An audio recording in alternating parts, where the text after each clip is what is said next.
he appeared drunk is a slight understatement.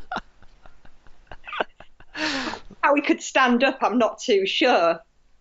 Yeah, we certainly know the real rectum of Wigan is, isn't, don't we? After this display Yeah, by Joel Tomkins. What do you think of the yeah, punishments? Do you think the right level of punishment for this kind of behaviour? yeah. I mean, I'm surprised, but in a positive way about the punishments actually, um, and the fact. Well, I say it's been immediate, but then there are all these rumours that Wigan have had access to this for a while, so I don't know how immediate it is, but it's certainly an interesting one, isn't it? The ban of 4 weeks whilst they consider his future. Well, that's it. I mean, Joel's long-term future is also being considered. The statement from the club read, and Chris Vadlinski was very strong in his words about senior players within the squad have responsibility, and how they've let themselves down, as well as their families and the team, and those sorts of things. I think, obviously, in the video, Sam isn't quite as active as Joel Tomkins is, and that's totally That's, reflected in the punishments that have been handed out. yeah, I mean, maybe he wasn't quite so drunk, so realised when he was being filmed.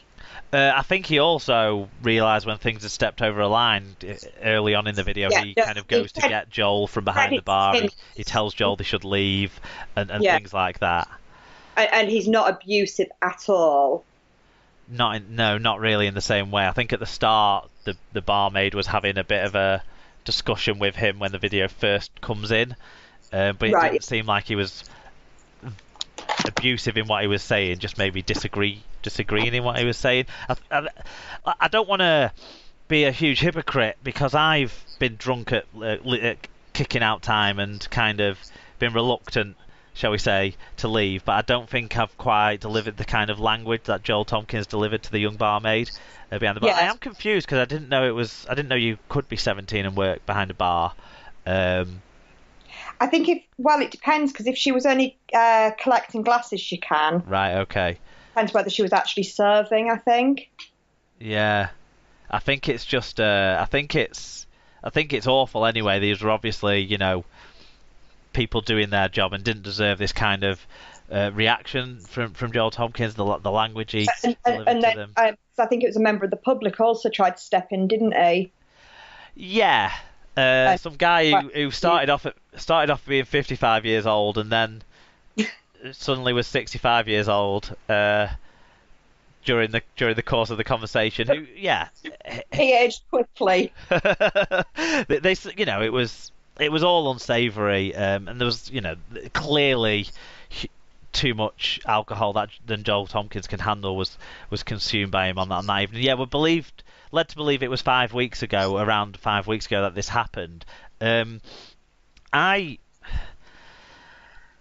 I don't want to be too critical of the club in terms of how they might have handled it 5 weeks ago without knowing what they knew. We know they were aware of the incident, and we know that the Tomkin brothers had apologised for the incident. There's talk of whether they'd paid some sort of compensation to the two barmaids, insulted in the actions. But we don't know that the Wigan club had seen the video. We don't know that they had the full facts. We certainly know that they had the full facts by Saturday evening time, and on Sunday they delivered a firm statement. So I I I know that everyone who hates Wigan, which is everyone who doesn't support Wigan, wants to stick the boot in and say that they've been slow in dealing with this and they've tried to brush it under the carpet and things like that. And it's very convenient as well, isn't it? Put that out there on Saturday night, deflect against a bad loss. I certainly don't think it was the club who put it out. If you look at the language of the original social media post that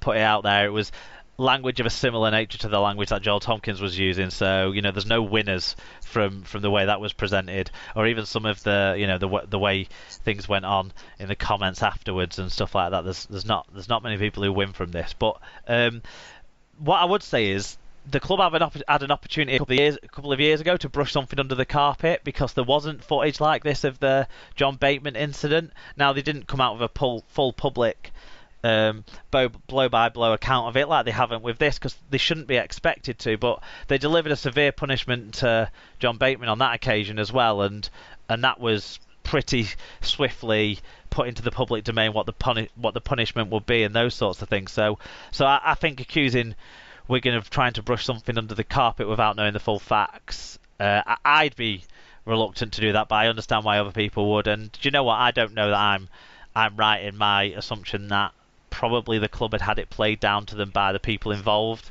in the incident. I think the punishments are strong. They're certainly stronger than we've seen for other similar instances, or certainly stronger than we are aware of being given for other similar instances of late, which you'll know personally through being a Hull fan and the stuff that happened with Albert Kelly. We don't know if he was ever actually punished. He was rewarded with a parade, as far as I remember. Yeah, but the member of staff who it was aimed at also lost her job for her conduct. So I think it was not all one-way traffic. But as you said, the whole club chose not to announce what action they'd taken behind closed doors. Yeah. We were told dealt with internally. Yeah, completely. Yeah, we don't know what happened there. So I don't want to say one's a better way of dealing with it than the other. I certainly think that what we know, the punishments we know that have been handed out now, that we know people have seen the video and the way it's gone, I can't knock the club for the way they've handled that. I'm quite comfortable with how they've handled the whole thing, like I put on my own Twitter the other day. I don't have anything more to say other than it was despicable behaviour. People make mistakes, people do bad things, and people get punished for them, and that's what's happened. Yeah. No, I think the club have dealt with it, and I think I was in the shop this morning and I saw it was actually on the front page of a national newspaper. So I think it's good. No mention of the fantastic rugby league game that we saw on Sunday afternoon or anything like that, though? Just a little bit at the top. I couldn't even tell you which paper it was because I was looking for a League Express and they didn't have one, so I wasn't really paying much attention. But I did see, I did see that. So I think the fact that the club have come out so publicly is a good thing.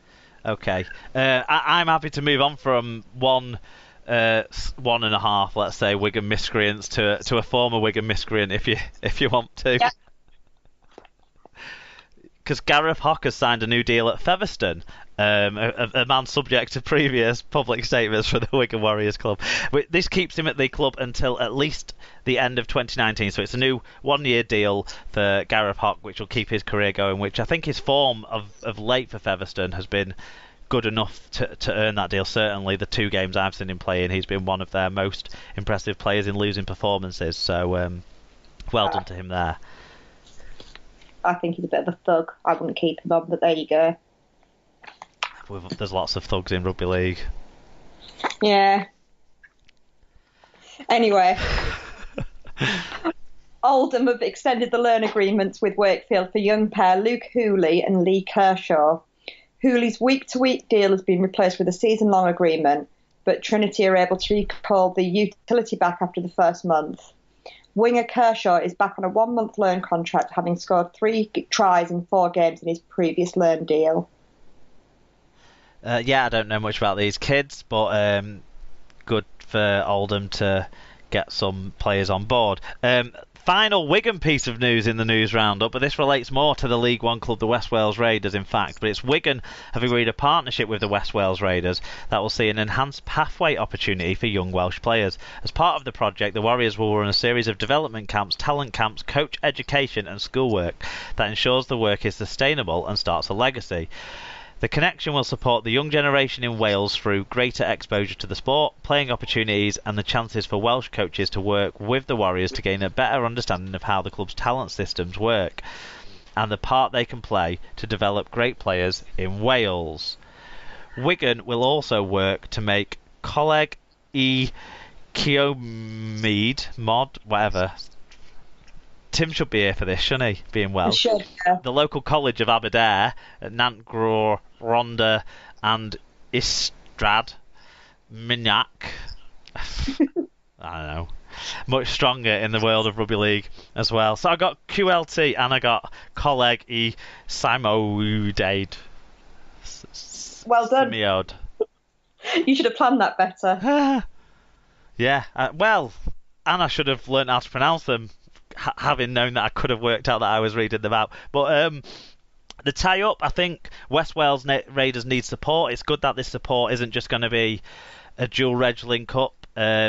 Potentially, it might mean that some of the very best talent gets stripped from down there and goes up to Wigan, which might not be good for West Wales necessarily all of the time, but would be good for the Welsh Rugby League in general, that they're getting high-level calibre of coaching on a regular basis if that does happen. So there's certainly some positives to take from this in my view, and it's the only good news story that we've had out of Wigan for a while, so I'm going to cling to it like anything.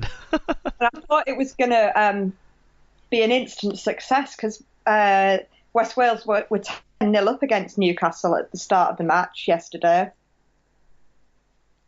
Yes, they were. They did have a very good start to their game. In the end, it was a similar story for them, but positive movements being made after a West Wales Raiders jersey appeared at the Summer Bash.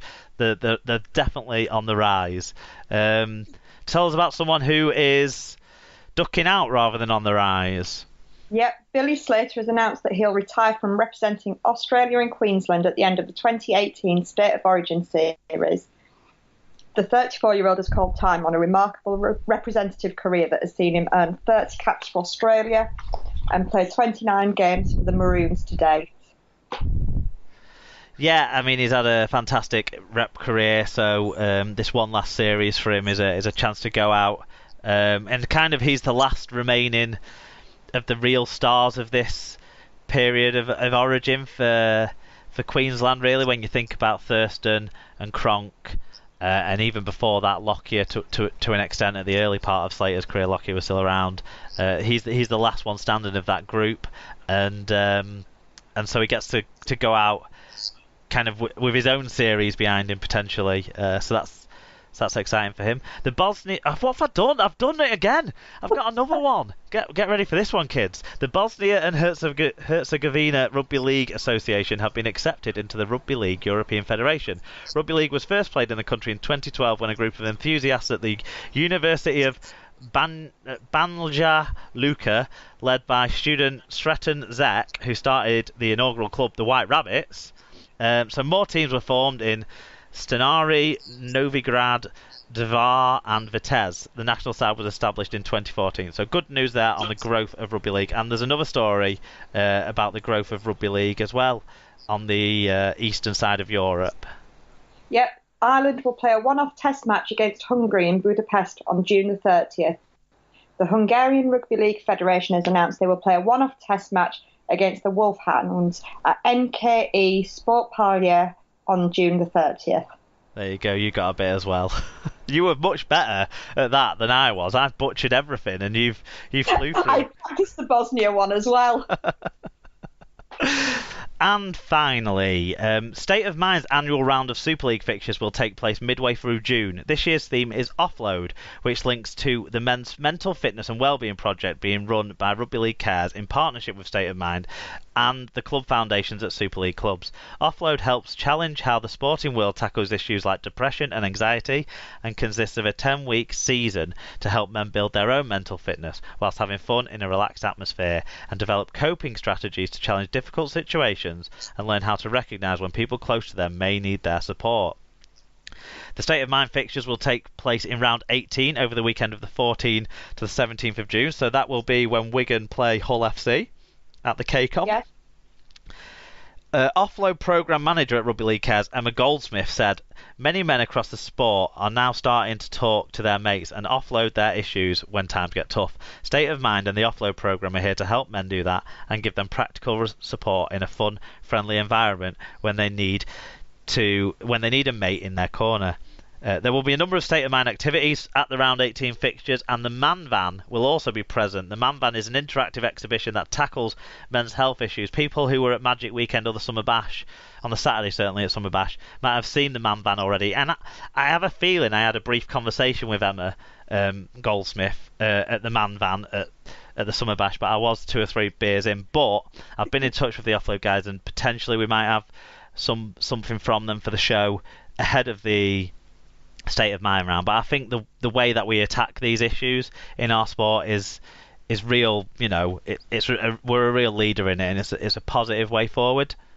Yep, Yeah, and with us having it being the Holland Proud week, there'll be lots